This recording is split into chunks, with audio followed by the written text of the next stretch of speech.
Visual artist na Isabela na paa ang ginagamit sa pagguhit, ating kilalanin sa report ni Claire Lacanilao.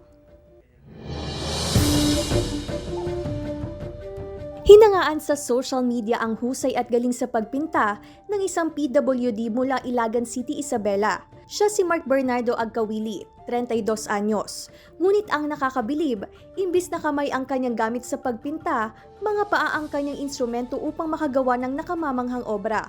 Nung hanggang bata pa, ganyan na ang ng talent niya.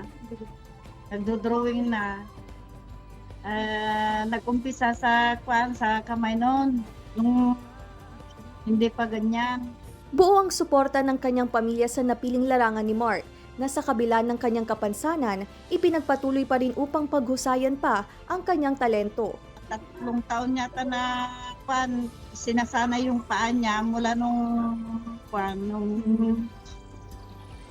okay na yung susulat niya, ma'am. Kami ako yung nagsusuporta sa kanya. Para kay Mark, kahit iba-iba man ang talentong ibinigay ng may kapal, gamitin daw ito sa malinis na paraan at maging inspirasyon sa iba. Marami man daw pagsubok na dumaan, maging mapagmahal at mapagpasalamat sa kabila ng kapansanan.